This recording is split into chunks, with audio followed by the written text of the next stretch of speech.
ਇਹ ਉਹੋ ਹੀ ਪੁਲ ਹੈ ਕਿ ਜਿਹੜਾ ਸਿਆਲਕੋਟ ਨੂੰ ਪਸਰੂਰ ਨਾਰੋਵਾਲ ਤੇ ਫਿਰ ਅੰਮ੍ਰਿਤਸਰ ਨੂੰ ਮਿਲਾਉਂਦਾ ਹੁੰਦਾ ਸੀ 1947 ਤੋਂ ਪਹਿਲੇ।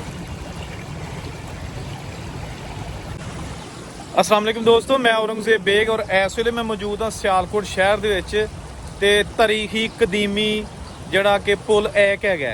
ये उहो ही पुल है कि जिहड़ा सियालकोट नूं पसरूर नारोवाल ते फिर ਅੰਮ੍ਰਿਤਸਰ ਨੂੰ ਮਿਲਾਉਂਦਾ ਹੁੰਦਾ ਸੀ 1947 ਤੋਂ ਪਹਿਲੇ।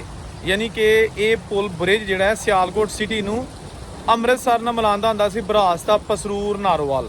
ਤੇ ਇਹ ਉਹ ਬ੍ਰਿਜ ਜਿਹੜਾ ਬਣਾਇਆ ਗਿਆ ਸੀ, ਇਹ ਬਣਿਆ ਸੀ 1525 ਦੇ ਵਿੱਚ। ਸੌਰੀ, ਇਹ ਬ੍ਰਿਜ ਬਣਾਇਆ ਗਿਆ ਸੀ 1625 ਦੇ ਵਿੱਚ ਤੇ ਬਣਾਇਆ ਸੀ ਉਦੋਂ ਅਕਬਰ ਬਾਦਸ਼ਾਹ ਦੌਰ ਦੇ ਵਿੱਚ ਹਜ਼ਰਤ ਸ਼ਾਹ ਦੌਲਾ ਗੁਜਰਾਤੀ ਨੇ, ਜਿਹੜੇ ਕਿ ਬਾਬਾ ਜੀ ਸ਼ਾਹ ਦੌਲਾ ਗੁਜਰਾਤ ਵਾਲੇ ਨੇ, ਉਹਨਾਂ ਦਾ ਤਾਲੁਕ ਸਿਆਲਕੋਟ ਨਾਲ ਸੀ। ਤੇ ਇਹ ਬ੍ਰਿਜ ਉਹਨਾਂ ਨੇ ਬਣਾਇਆ ਸੀ ਕਿਉਂਕਿ ਉਹ ਤਾਮੀਰਾਤ ਦੇ ਬੜੇ ਸ਼ੌਕੀਨ ਸਨ, ਉਹਨਾਂ ਨੇ ਬਹੁਤ ਸਾਰੀ ਤਾਮੀਰਾਤ ਕਰਵਾਈਆਂ ਸਨ। ਤੇ ਇਹ ਸਾਰਾ ਬ੍ਰਿਜ ਜਿਹੜਾ ਨਾ, ਇਹ ਤੁਹਾਨੂੰ ਬਾਕਿਆ ਤੋਂ ਦੀ ਮੈਂ ਬਹਾਲਣਾ ਅੱਜ ਕੇ ਸਾਲ ਦੇ ਵਿੱਚ ਪੁਲ ਇੱਕ ਸਿਆਲਕੋਟ ਦਾ ਬ੍ਰਿਜ। ਲਓ ਜੀ ਦੋਸਤੋ, ਇਹ ਹੈਗਾ ਇਹ ਪੁਲ ਇੱਕ ਸਿਆਲਕੋਟ ਦਾ ਬਹੁਤ ਹੀ ਤਾਰੀਖੀ ਕਦੀਮੀ ਨਾਲਾ ਐਕ ਇਹਨੂੰ ਕਿਹਾ ਜਾਂਦਾ ਹੈ। ਤੇ ਇਹ ਬ੍ਰਿਜ ਜਿਹੜਾ ਨਾ ਵਿੱਚ ਤੁਹਾਨੂੰ ਵਿਖਾਉਣਾ, ਇਹ ਜਿਹੜੇ ਵਿੱਚ ਕੁਝ ਆਜ਼ਾਦ ਨੇ ਇਹਦੇ ਬਾਕੀ, ਲੇਕਿਨ ਇਹ ਪਹਿਲਾਂ ਤੁਹਾਨੂੰ ਵਿਖਾਉਣਾ ਕਿ ਗੰਦ ਦੇ ਚਾਰੋਂ ਤਰਫ ਇਹ ਤਾਂ ਕਾਫੀ ਫੈਲ ਗਿਆ। ਤੇ ਇਹ ਜਨਾਬ ਹੁਣ ਤੁਹਾਨੂੰ ਵਿਖਾਉਣਾ ਇਹ ਬ੍ਰਿਜ ਦੇ ਜਿਹੜੀਆਂ ਬਾਕੀਆਤ ਬਚੀਆਂ ਨੇ ਉਹ। ਲਓ ਜੀ ਦੋਸਤੋ, ਇਹ ਨੀਹਾਂ ਨੇ ਉਸ ਬ੍ਰਿਜ ਦੀਆਂ ਜਿਹੜਾ ਸ਼ਾਹ ਦੌਲਾ ਗੁਜਰਾਤੀ ਨੇ ਬਣਾਇਆ ਸੀ ਸਿਆਲਕੋਟ ਦੇ ਵਿੱਚ ਪੁਲ ਇੱਕ ਤੋਂ ਨਾਲਾ ਇੱਕ ਦੇ ਉੱਤੇ ਪੁਲ, ਜਿਹੜਾ ਕਿ ਸਿਆਲਕੋਟ ਨੂੰ ਮੁਖਤਲਿਫ ਤਹਿਸੀਲਾਂ ਤੋਂ ਹੁੰਦਾ ਹੋਇਆ ਅੰਮ੍ਰਿਤਸਰ ਨਾਲ ਮਿਲਾਉਂਦਾ ਸੀ। ਕਿਉਂਕਿ ਉਦੋਂ ਤਾਂ ਖੈਰ ਪਾਕਿਸਤਾਨ ਹਿੰਦੁਸਤਾਨ ਇਹ ਸਾਰਾ ਇੱਕ ਹੀ ਮੁਲਕ ਹੁੰਦਾ ਸੀ ਜਿਹਨੂੰ ਭਾਰਤ ਕਿਹਾ ਜਾਂਦਾ ਹੁੰਦਾ ਸੀ। ਤੇ ਉਹ ਉਦੋਂ ਫਿਰ ਸਰਹੱਦਾਂ ਨਹੀਂ ਸਨ ਹੁੰਦੀਆਂ ਤੇ ਅੰਮ੍ਰਿਤਸਰ ਤੇ ਸਿਆਲਕੋਟ ਦੋ ਵੱਡੇ ਸ਼ਹਿਰ ਸਨ, ਤਜਾਰਤ ਹੁੰਦੀ ਸੀ। ਤੇ ਇਹ ਪੁਲ ਜਿਹੜਾ ਨਾ ਇਸਤੇਮਾਲ ਕੀਤਾ ਜਾਂਦਾ ਸੀ। ਅੱਜ ਪੁਲ ਟੱਟ ਗਿਆ, ਗੋ ਕਿ ਨਵਾਂ ਪੁਲ ਬਣ ਚੁੱਕਿਆ। ਜਿਹੜਾ ਨੀਹਾਂ ਹੀ ਰਹਿ ਗਈਆਂ ਨੇ, ਮੈਂ ਤੁਹਾਨੂੰ ਵਿਖਾਲਣਾ, ਇਹ ਛੋਟੀ ਇੱਟ ਦੀਆਂ ਬਣੀਆਂ ਨੇ ਇਹ ਨੀਹਾਂ ਜਿਹੜੀਆਂ ਤੁਹਾਨੂੰ ਵਿਖਾਲਣਾ ਪਿਆ ਨਾਲੇ ਦੇ ਵਿੱਚ। ਪਹਿਲਾਂ ਪੁਲ ਇੱਥੇ ਹੁੰਦਾ ਸੀ, ਇਹ ਸਿੱਧਾ ਹਾਜੀਪੁਰੇ ਵਾਲੀ ਸਾਈਡ ਤੋਂ ਆਉਂਦਾ ਸੀ ਤੇ ਪਸਰੂਰ ਵੱਲ ਨੂੰ ਸਿੱਧਾ ਨਿਕਲ ਜਾਂਦਾ ਹੁੰਦਾ ਸੀ ਬਾਰਡਰ ਏਰੀਏ ਨੂੰ, ਫਿਰ ਅੱਗੋਂ ਆਹਿਸਤਾ ਆਹਿਸਤਾ ਨਾਰੋਵਾਲ ਦੇ ਬਾਰਡਰ ਏਰੀਏ ਨੂੰ। ਤੇ ਇਹ ਤੁਸੀਂ ਵੇਖ ਲਓ, ਇਹ ਜਿਹੜਾ ਨਵਾਂ ਪੁਲ ਬਣਿਆ ਵੀ ਖੈਰ ਕਾਫੀ ਪੁਰਾਣਾ ਹੋ ਗਿਆ ਉਹ ਏ। ਤੇ ਇਹ ਉੱਤੇ ਰੋਡ ਏ, ਲੇਕਿਨ ਉੱਤੇ ਇਹ ਜਿਹੜੇ ਕੋਈ ਛਾਬੜੀ ਫਰੋਸ਼ ਜਿਹੜੇ ਨੇ ਕਿਸ ਤਰ੍ਹਾਂ ਗੰਦ ਪਾ ਰਹੇ ਨੇ ਨਾਲੇ ਦੇ ਵਿੱਚ, ਓਏ ਹੋਏ ਹੋਏ। ਇਹ ਚੀਜ਼ਾਂ ਵੇਚਣ ਵਾਲੇ ਨੇ ਜਿਹੜੇ ਉੱਤੇ ਪੁਲ ਦੇ ਫੁੱਟਪਾਥ 'ਤੇ ਬੈਠੇ ਨੇ। ਤੇ ਇਹ ਲਓ ਦੋਸਤੋ, ਤਬਾਹ ਕੀਤੀਆਂ ਜਾ ਰਹੀਆਂ ਚੀਜ਼ਾਂ, ਸ਼ੌਰ ਹੀ ਕੋਈ ਨਹੀਂ ਕਿਸੇ ਨੂੰ। ਇਹ ਦੇਖੋ ਨਾ, ਹਰ ਤਰਫ ਇਹ ਪੁਲ 'ਤੇ ਗੰਦ ਤੇ ਨਸ਼ਈਆਂ ਦੇ ਡੇਰੇ ਨੇ। ਇਸ ਵੇਲੇ ਇਹ ਪੁਲ ਦੇ ਥੱਲੇ ਇੰਨੇ ਕੁ ਨਸ਼ਈ ਨੇ, ਇੰਨੇ ਕੁ ਜਹਾਜ਼ ਲੈਂਡ ਕੀਤੇ ਨੇ ਕਿ ਜਨਾਬ ਨਾ ਉਹਨਾਂ ਨੂੰ ਪੁਲਿਸ ਫੜਦੀ ਹੈ ਤੇ ਨਾ ਘਰਦਿਆਂ ਕੋਈ ਕਾਬੂ ਆਉਂਦੇ ਨੇ। ਤੇ ਇਹ ਛੋਟੀ ਇੱਟ ਵੇਖੋ ਜੀ, ਇਹ ਪੁਰਾਣਾ ਪੁਲ ਜਿਹੜਾ ਅੱਜ ਤੋਂ ਕੋਈ 400-500 ਸਾਲ ਪਹਿਲਾਂ ਬਣਾਇਆ ਗਿਆ ਸੀ, ਉਹਦੇ ਤੁਹਾਨੂੰ ਮਨਾਜ਼ਰ ਵਿਖਾਏ ਜਾ ਰਹੇ ਨੇ। ਇਹ ਵੇਖੋ ਜਨਾਬ, ਨੀਹਾਂ ਰਹਿ ਗਈਆਂ, ਛੋਟੀ ਇੱਟ ਦੀਆਂ ਬਣੀਆਂ ਨੇ।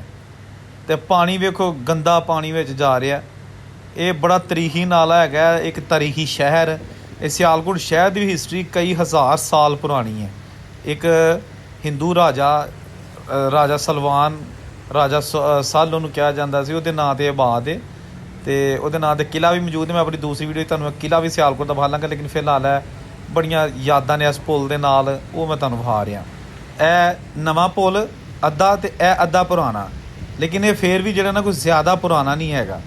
ਪੁਰਾਣਾ ਪੁਲ ਉਹੀ ਹੈ ਜਿਹੜਾ ਕਿ ਇਹ ਨੀਹਾਂ ਹੀ ਰਹਿ ਗਈਆਂ ਨੇ ਛੋਟੀ ਇੱਟ ਦੀਆਂ, ਮੁਗਲਿਆ ਦੌਰ ਦਾ, ਉਸ ਦੌਰ ਦਾ ਬਣਿਆ।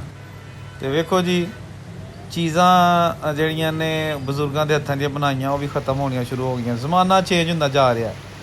ਇਹਦੇ ਉੱਤੋਂ ਦੀ ਕਦੀ ਜਾਂਦੇ ਹੋਣਗੇ ਗੱਡੇ ਰੇੜੇ, ਤਜਾਰਤ ਕਰਕੇ ਮੁਸਲਮਾਨ, ਹਿੰਦੂ, ਸਿੱਖ, ਖੱਤਰੀ, ਦੂਸਰੇ ਜਿੰਨੇ ਮਜ਼ਾਹਬ ਦੇ ਬਿਜ਼ਨਸਮੈਨ ਲੋਕ ਸਨ, ਕਾਰੋਬਾਰੀ ਲੋਕ ਸਨ, ਜਾਂ ਜਿਨ੍ਹਾਂ ਨੇ ਨਹੀਂ ਵੀ ਕਾਰੋਬਾਰ ਕੀਤਾ ਉਹਨਾਂ ਨੂੰ ਵੈਸੇ ਆਮਦੁਰਫਤ ਚਾਹੀਦੀ ਸੀ, ਉਹ ਇਹ ਚੀਜ਼ਾਂ ਇਸਤੇਮਾਲ ਕਰਦੇ ਸਨ। ਕਿਉਂਕਿ ਸਿਆਲਕੋਟ ਦੇ ਵਿੱਚ ਬਹੁਤ ਜ਼ਿਆਦਾ ਜਿਹੜੇ ਨਾ ਉਹ ਪੰਜਾਬੀ ਖੱਤਰੀ ਤੇ ਦੂਸਰੇ ਹਿੰਦੂ ਖੱਤਰੀ ਬੜੇ ਬੜੇ ਲੈਂਡਲਾਰਡ ਲੋਕ ਸਨ। ਜੈਨ ਮਤ ਦੇ ਲੋਕ ਬਹੁਤ ਜ਼ਿਆਦਾ ਸਨ ਔਰ ਸਭ ਠੀਕ ਠਾਕ ਅਹੁਦਿਆਂ 'ਤੇ ਸਨ ਔਰ ਠੀਕ ਠਾਕ ਉਹਨਾਂ ਦੇ ਕਾਰੋਬਾਰ ਸਨ। ਤੇ ਇਹ ਪੁਲ ਨੂੰ ਬੜੀ ਅਹਿਮੀਅਤ ਹੈ, ਇਸ ਲਈ ਪੁਲ ਬਣਾਇਆ ਗਿਆ ਸੀ ਉਦੋਂ ਮਤਹੱਦਾ ਹਿੰਦੁਸਤਾਨ ਦੇ ਵਿੱਚ। ਤੇ ਇਹ ਹੁਣ ਤੁਸੀਂ ਵੇਖੋ ਜੀ, ਬਿਲਕੁਲ ਮੈਂ ਇਸ ਵੇਲੇ ਗੰਦ 'ਚ ਖਲੋ ਕੇ ਤੁਹਾਡੇ ਵਾਸਤੇ ਵੀਡੀਓ ਬਣਾ ਰਿਹਾ, ਕਿਉਂਕਿ ਮੇਰੀ ਕੋਸ਼ਿਸ਼ ਹੁੰਦੀ ਹੈ ਕਿ ਮੈਂ ਉਹ ਚੀਜ਼ਾਂ ਦਰਿਆਫਤ ਕਰਾਂ ਕਿ ਜਿਹੜੀਆਂ ਤੁਹਾਨੂੰ ਅੱਗੇ ਕਿਸੇ ਨੇ ਨਵਾ ਲੀਆਂ ਹਨ।